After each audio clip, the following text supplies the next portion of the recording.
esta parte del espacio vamos también a leer su participación. Las preguntas que tengan para Jesús Chugo Torrealba son bienvenidas en nuestro WhatsApp 0412-700-7606. Hasta ahora, todo lo que hemos hablado de las presidenciales, de las primarias y de todo este camino, a pesar de que la Comisión Nacional de Primarias publicó algunos reglamentos y algunas normas para el desarrollo de este proceso del 22 de octubre, ha sido en mayor parte especulación, porque el tema central de la primaria es, primero, la participación o no del Consejo Nacional Electoral, la participación o no de los venezolanos en el extranjero y el tema de las inhabilitaciones políticas. Hoy tenemos claro que el CNE va a acompañar esta primaria y, como decíamos antes de ir a la pausa, eso pone en una encrucijada a más de uno que ha venido diciendo que con ese CNE no, que no van a permitir que Jorge Rodríguez le cuente los votos, que el chavismo no puede dejársele la tutela del proceso de la oposición. Ahora, ¿qué puede pasar, no? Cambia el panorama de forma importante. Bueno, en primer lugar habría que hacer un señalamiento concreto. Durante mucho tiempo también otros sectores dijeron, esa es una primaria de un sector de la oposición, no de la oposición. Y ahora quieren ir a esa primaria. O quieren ir ahora a la primaria, o por cierto, se han mantenido en el limbo. Porque la otra tesis, la tesis del consenso activo, del consenso de base, del consenso no palaciego, jamás tuvo ni nombres ni apellidos. Jamás les dijeron al país, mira, proponemos un consenso en torno a fulano, fulano, fulano, fulano y vamos a debatir cómo y por qué. Claro que sí, Eduardo Fernández, José Rafael Simón Jiménez dijo que Eduardo Fernández es el hombre del consenso. Lo dijo aquí. Claro, ¿no? y diversas versiones de retratos hablados. Pero, una propuesta orgánica que se le hiciera al país sobre diversas opciones para escoger una fórmula consensual no terminó produciéndose. Entonces, producto de eso, esta precaria primaria, digo precaria porque, como tú bien dices, una primaria que llega, sin decir cómo se va a votar, ni quiénes tienen derecho a hacerlo, ni quiénes tienen derecho a postularse. O sea, una primaria nebulosa, termina poniéndose como la única oferta más o menos real y sólida que está sobre el panorama. Entonces, lo primero que habría que reflexionar es sobre eso, porque ciertamente es una primaria precaria, pero por la precariedad extrema del oficio político de otros actores, termina siendo prácticamente lo único que está sobre la mesa.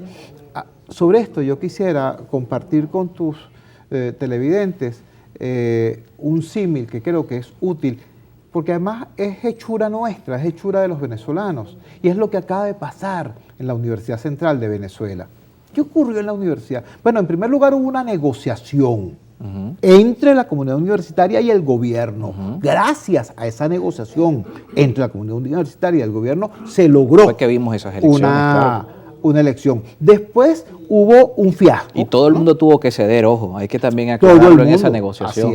Así es. Bueno, porque si no fuera negociación, si no fuera imposición de un sector sobre otro. Después hubo un fiasco lamentable, el del 26 de mayo, lo cual determinó la necesidad de una negociación interna para resolver ese escollo. Se produce la negociación interna y se hace una campaña electoral extrañísima, porque no fue light, pero tampoco fue ofensiva. Los candidatos, en lugar de descalificar a su competencia, pusieron el énfasis en lo distinguible de su oferta, en lo mejor de su oferta. ¿Y en qué termina, caballo? Termina en una segunda vuelta entre Humberto Rojas y Víctor Rago. Es decir, los universitarios no van a terminar votando en segunda vuelta por el mal menor. Van a terminar escogiendo entre dos excelentes candidatos, entre dos excelentes programas. O sea, pase lo que pase en la segunda vuelta, la UCB va a quedar en excelentes manos. Entonces, caramba. Y que además también es importante dentro de ese análisis, porque de lo local, de lo pequeño de la universidad, hubo 7 planchas. Y a nadie se le tachó de divisionista, a nadie se le tachó de que está dispersando el voto. En lo nacional, la concurrencia era un valor, la diversidad era un valor. Que es el valor de la democracia. Que es el valor de la democracia. Entonces, pongo esto como antiejemplo, después de hablar de la precariedad de la primaria de la PUT, porque lo que pasó en la universidad lo hicimos los venezolanos, lo hicimos nosotros mismos y pasaron los fiascos que todos conocemos que ocurrieron y sin embargo fueron resueltos. Entonces, ojalá, repito, que en el lapso que falta por transcurrir se produzcan las correcciones necesarias.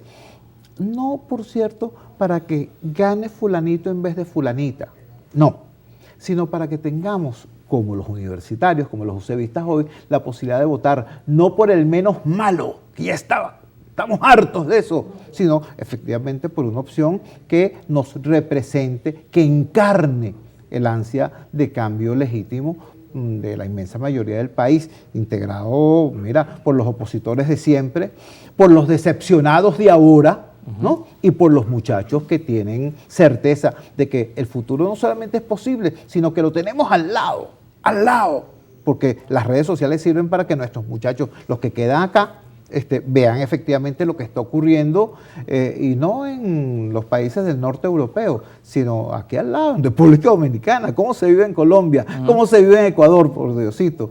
Entonces, esa diversidad quiere tener una opción legítima que encarne la esperanza. De eso se trata. Vamos a leer rápidamente la participación de la audiencia. Respuestas cortas tenemos muchos comentarios acá para nuestro invitado Jesús Torrealba. Comenzamos con Guasdualito. Juan Cardosa nos escribe desde el Alto Apure. Señor Chuo, ¿usted cree que después del 22 de octubre se va a consolidar la unidad superior de la oposición y el rescate de la confianza del país nacional hacia la política y los políticos? Yo creo que para que eso ocurra, antes del 22 de octubre hay que cambiarle la calidad a ese debate. Henry Alvarado desde Caracas. Buenas tardes. Los líderes entre comillas, de la oposición han hecho muting sobre la alocución que hizo recientemente Donald Trump. Claro, no van a decir nada porque estos líderes, nuevamente en comillas, de la oposición eran parte del robo de nuestros recursos a cambio del apoyo político dado por estos entreguistas y lacayos. Yo le recuerdo que lacayos y entreguistas hay en ambos sectores, ¿no? En ambos extremos de la parafernalia polarizada, y que le recuerdo también que hoy salió un comunicado de la PUT, de la Plataforma Unitaria no sé qué cosa.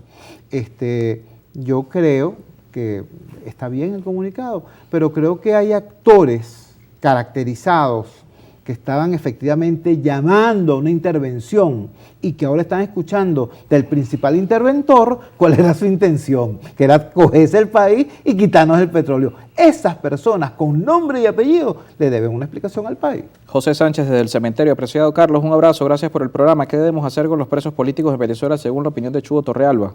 Yo creo que hay que liberarlos, por supuesto. Yo creo que no se trata de liberar a los presos, se trata de que la mera idea de que haya gente presa por sus ideas es algo inaceptable. Y ojo, cuando digo gente presa por sus ideas, no me refiero únicamente a los opositores que están presos por pensar contra el gobierno y por actuar contra el gobierno. Me refiero a una gran cantidad también de dirigentes sociales, dirigentes políticos de base, chavistas, que están presos, judicializados, perseguidos. Yo creo que todo eso tiene que ser modificado. Cruz Eliezer Peña nos escribe desde Espíritu, en el estado Falcón. Buenas tardes. La pregunta para Chuo, que en Venezuela tenemos petróleo, pero ustedes no ven que Cuba, China, Rusia también andan tras el petróleo de Venezuela. Estamos sin gasolina, pónganse frente a la oposición para que vean que no pierden como en 2015, que ganaron la asamblea, que Chuo se ponga al frente de la oposición otra vez, al frente de la PUT. No, yo creo que eso no es lo que está planteado. O sea, nosotros no podemos seguir inscribiendo nuestras esperanzas en hombre a caballo, ni siquiera en este sujeto acá como jinete. Creo que es demasiado importante entender, por ejemplo, lo que usted acaba de decir, el ejemplo del 2015. El 2015 fue el trabajo de un equipo inmenso, gigantesco, estupendo. Bueno, entre otras cosas, algo que nos ayudó mucho es que no existía el morbo de la candidaturitis, ¿no? El señor Capriles estaba encerrado en Miranda, el señor Rosales estaba en el exterior, el señor Ramos Alup no se había dado el baño de masas de ser presidente de la Asamblea Nacional, el señor Leopoldo estaba preso, o sea, esa fue una campaña exitosa porque no tenía candidatos ni atrás ni adelante. Norman Galicia desde San José de Seque, en el estado Falcón. Buenas tardes, Carlos. ¿Qué tanto alboroto por las declaraciones de Trump? ¿Acaso este gobierno no le entregó a Irán, a China y a Rusia también el petróleo? Mira cómo estamos, pobres, con hambre y sin gasolina. Tiene usted toda la razón. Entonces, imagínese usted, pues, si Maduro entrega el petróleo, es perfectamente lícito que un gobierno o que quien aspira a ser gobierno democrático haga lo mismo. Piense sobre los derechos humanos. Entonces hay torturadores buenos y torturadores malos. Piense en la corrupción. Entonces hay corruptos buenos y corruptos malos. Entonces piense en usted mismo. ¿Qué es usted? demócrata o simplemente un chavista que no ha logrado llegar por los medios del chavismo. Luis González, desde Santa Lucía, en el estado Miranda. Buenas tardes, amigo Chuo. Usted es un político muy bueno. Gracias a su liderazgo en 2015 tuvimos un éxito en la Asamblea Nacional. Dios permita que esto mismo ocurra en las presidenciales de 2024. Ya lo decía nuestro invitado Hay acá. gente muy buena, hay gente muy buena. Mire, el liderazgo regional, el liderazgo municipal de los partidos democráticos es gente muy buena. Y en los movimientos sociales de base, mire, hay un gentío espectacular. Ahora, tenemos que trascender aquella idea de que la política la deben hacer específicamente los políticos, porque estos políticos han demostrado estar enamorados de la derrota. Son 24 años ya. Cerramos con Álvaro Moreno, que nos escribe desde San Cristóbal, en el estado Táchira. Buenas tardes. El perfil clave político del candidato de la democracia es que sea creíble y potable, así no sea un gurú estadista. Creíble, potable. Y hay un tema que decimos los católicos, los cristianos, que el testimonio de vida avale lo que dice estar haciendo. Tú puedes estar ahorita hablando muy bonito, pero si ves a ese político y ves que es una veleta, ¿no?, que es demócrata hoy, y golpista ayer, tal, bueno, entonces ese como que no sirve, ¿no?